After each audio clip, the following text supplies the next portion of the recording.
Let's take a journey back to the early 2000s. Marvel had managed to escape the hell that was the 90s.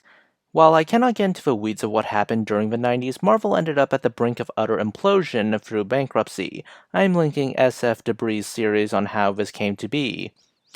The House of Ideas needed something to breathe new life into the comic side of things. Let's just say Batman and Robin's poor reception put the idea of comic book films as a whole in jeopardy.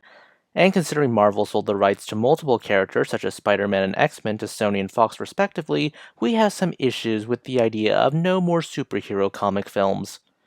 To get an idea of how screwed Marvel was at the time, Bendis himself said that he believed that he was writing one of, if not the last Marvel comics when launching the Ultimate Universe. Unlike DC, who had this whole Crisis on Infinite Earths wiping and rebooting the universe, Marvel never had a true reboot, meaning that comics were getting hard to get into with over decades of continuity. Didn't help that stories like the Clone Saga in the 90s only reinforced that opinion. Enter the Ultimate Universe, free from the baggage that was the convoluted continuity cavalry that was Marvel Comics.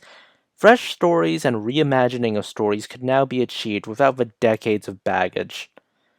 That radioactive spider that gave Peter his powers is now a genetically enhanced spider.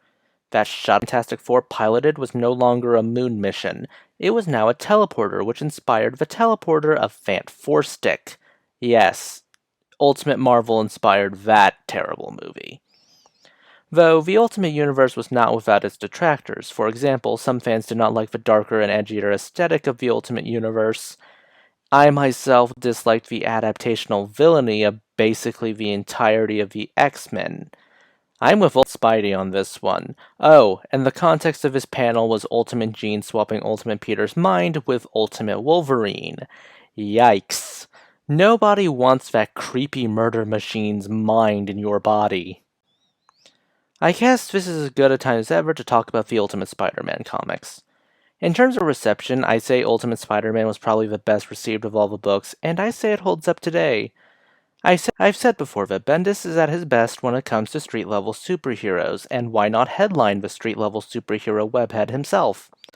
Okay, so where does Miles Morales come into this? Much like the film, Peter dies in battle. This was the Ultimate Universe, so death, while not truly permanent, was a bit more permanent than the mainstream universe. After all, Ultimatum exists, and they killed off a ton of characters. Oh, and Miles was in the crowd behind Mary Jane. Yeah, if you saw Fire earlier, that was retconned in Ultimate Comics Spider-Man number 4. So 616 Marvel and Ultimate Marvel didn't do crossovers ever. One author or editor said something like that would be the nadir of creativity. That is until 2012. It was the 50th anniversary of Spider-Man as a character, so they decided to squander it on Alfalfa here. I'm just saying, Spider-Man felt more like a celebration of Spider-Man's legacy than whatever Dan Slott was trying to do with Alfalfa. As for the comic itself, I'd say it's a much better story than the Spider-Verse comic that came out in 2014, mainly because the focus and scope is a bit more personal. Meanwhile, the Spider-Verse comics were bizarre and had, like, spider gods in it that the Inheritors were trying to take over or something. But back to Spider-Man. The impetus of the event is Spider-Man fighting Mysterio and ending up sucked into Earth 1610, the Ultimate Universe. When Spidey saves a man from some thugs, the man knows who Peter Parker is, and since Spider-Man had recently died in this universe, he says it's bad taste to wear the suit. And since this is a superhero comic, they fight. Also, it's revealed that the Mysterio of the Ultimate Universe is just a robotic avatar of the Mysterio from Earth 616, yet he's the big bad of this story. After Ultimate Samuel L. Jackson explains the Spider-Man situation in the Ultimate Universe, we get some scenes like this one. I do like the scenes where 30-year-old Peter is talking to the likes of Gwen Stacy and Aunt May. I especially like this whole bit where they do the whole great power and great responsibility. At least that's a constant in the multiverse. Also, I really like Peter's thoughts on Gwen Stacy. Like, he's hesitant to tell her that she is dead in his universe, while he's a bit more open to say the whole, hey, Mary Jane's a supermodel in mine. Good thing he didn't interact with the MJ of this universe, or else he would need to bring up the whole deal with Mephisto bit. The story ends with the two beating up Mysterio and Peter returning to Earth 616, saying that Miles is Spider-Man. The last page of the story teases something that won't be followed up until 5 years later in Spider-Man 2. It's Peter Googling Miles Morales and seeing what the 616 version of Miles has been up to, and it's not good. I'm sure if you've seen Across the Spider-Verse, you'll notice a familiar twist.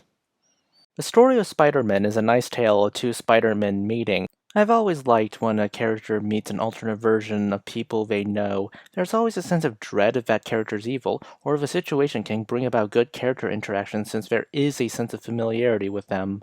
I don't know, maybe just growing up with a 90s Spider-Man cartoon having Spider Carnage be defeated by meeting Uncle Ben made me a sucker for such interactions. I do like its simplicity. It's not trying to break the multiverse like other stories, it's the interactions where this book shines. Whether it's Peter or Miles fighting, or the interactions between Peter, Gwen, and Aunt May.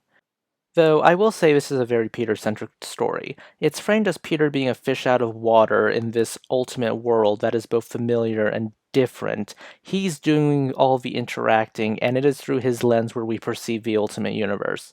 Miles gets a bit of a short end of the stick when it comes to the narrative in that regard. But he gets to be the star of his own movie, so I guess that makes up for that. I hope you enjoyed this video. Please consider liking, subscribing, and tipping the channel on Ko-fi. This is Cyril signing off.